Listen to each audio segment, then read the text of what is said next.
It's an urge. Truth be told, every champion has felt it. Every president has felt it. Every king has felt it. Every lion has felt it. Every winner has felt it. Every soldier has felt it. Every victorious person has felt it. The urge to quit. Don't you give up on your dream. I don't care if you don't have the money, you don't have the help, and you don't have the family for it, and you don't have the background for it, and you don't have the friends for it. Don't you give up on your dream. Don't you do it. Don't you do it. Don't you do it. It may take you twice as long. You may have to take courses and classes. You might not read as fast. You might not move as quick. You might not have as much. But don't you quit. Don't you quit. Don't you quit. You do make a difference. You do make a difference. You do make a difference. As weak as you are, as tired as you are, as many mistakes as you made, you do make a difference. There is something they would lose if you were not there. There was something that they would miss if you were not there. You do make a difference. You do make a difference. You do make a difference. Keep hopping. It's for people that are trying to hop their way back home. Come hell or high water, doing the best they can with what they got. That's who we are, doing the best we can with what we got. And we may not break any ribbons and we may not get any trophies, but if we can learn how to hang on in there, we'll be all right. I will not lie to you, I feel like going on. But I have seen days I did not want to get out of bed, didn't want to put on clothes, and didn't even feel like brushing my teeth. I've seen days so dark that I just want to keep driving, and I didn't even care where I ended up or what you called me. They came, and they passed, and they came to pass. I kept the faith. I kept it. I lost a lot of stuff. I lost a lot of friends. I lost a lot of strength. I lost a lot of courage. I lost a lot of time. I lost a lot of money. But I kept down on my knees. I was still believing. Broke, I was believing. Lonely, I was believing. Betrayed, I was. If you lose a job, keep the faith. If you lose a spouse, keep the faith. If you bury your child, keep the faith. If you have to downsize, keep the faith. If you have to move in with your mama, keep the faith. If you're at your wit's end, keep the faith. If you have to catch the bus, keep the faith. If you have to dumb, keep the faith. If you get sick, keep the faith. If you lose your kidneys, keep the faith. If you got heart trouble, keep the faith. You might not get a new heart, but you got to keep your faith.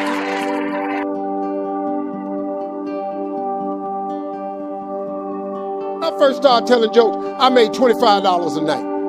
The first year in comedy, I made $3,000. Second year, I made $5,500. The third year, I made about $7,200. I became homeless. You make 3, 5, and 7. $15,000 in 3 years. That's how you get homeless. I lived in a car for 3 years because I wasn't making enough money. But guess what? I kept telling them $25 jokes till they started paying me $250 a night. I kept telling them $250 jokes, started paying me $25,000. I kept telling them $25,000 jokes till they started paying me $75,000. They done paid me $500,000 for these. Without the kings of comedy, we made $58 million in 1 year. You know what we did? We told jokes. Them the same $25 jokes. They ain't nothing but English. I just kept repetition over and over and over. I turned them jokes into an empire. I turned them jokes into a lifestyle beyond my wildest dreams. I turned them jokes into funds. My grandkids ain't got to worry about nothing. I done put up so much with them $25 jokes. You are sitting on an empire. You are worth millions. That's how you become a millionaire. You don't try to think of a million. You just do this $10 thing you got over and over and over. You're sitting on money, man. That's how you get rich. Quit trying to figure out how to make a million. Take something, a $10 idea, and just do it. And do it. And keep praying about it. Keep asking God to show you the next level. Keep asking God for strength when it looked like you ain't gonna make it. When I was homeless, it looked like I wasn't gonna make it. I kept praying about it. Kept asking God to come get me. I kept leaning on my mama. Man, she said, he didn't bring you this far to leave me. I kept hearing her say that. You know, I could have gave up a long time ago, but I never gave up. I just kept fighting. God is going to come through and do what he say he going to do, but you got to give him something to work with. If you do that, God will change your whole life. I dare you to try. I dare you to take your gift and do it over and over and over. Watch what he do. The Bible says your gift will make room for you and put you in the presence of great men. Don't say nothing about your passion or your education. Your gift. If you do that, God will change your life.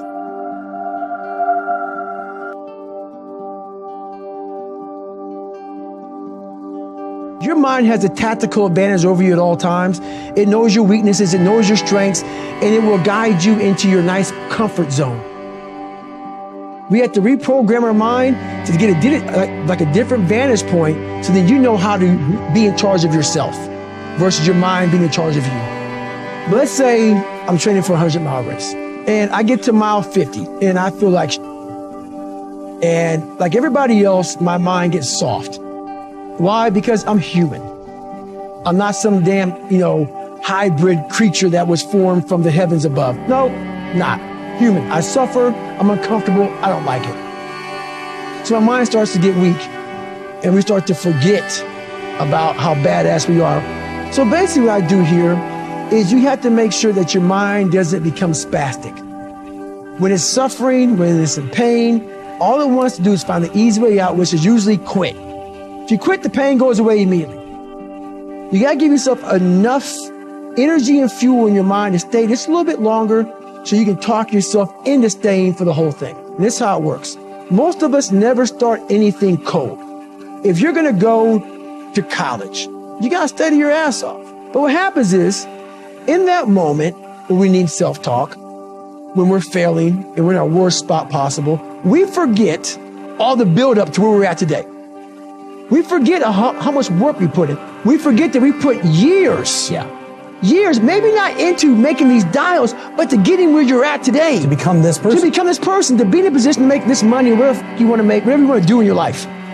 We forget that. We forget that journey on what it took for us to get in this moment to make the right decision. So my self-talk is this. Okay, I want to get the f*** out of here, man. I'm done. Then I remember this. You ran 2,000 miles training to be in this moment right now. We forget that. We forget the 3 o'clock in the morning runs or getting up early for work or whatever you're doing. We forget all that. In that moment of suffering, I remind myself, I only have 50 more miles. I put in 6 months of training. So what I do, my self-talk is basically going back down memory lane of all those up days. I ran the rain or I had to study real late at night and I didn't want to do it, but I did it to get here. I wanted to get here. Yeah. Now you're here and now you want to quit. So you got to be mindful, but this thing about it, if you haven't put in any hard work to reflect on, all this positive talk, it doesn't work if it's a lie. Like if you didn't study for your big exam and you go into it saying, I'm going to pass it. Yep. No, you're not. Yeah. You're going to fail it. That self-talk is not going to work. Self-talk without real work is just a lie. So my self-talk is me reminiscing back on the struggle to get to this moment. And that tells me we're not quitting today. Not today.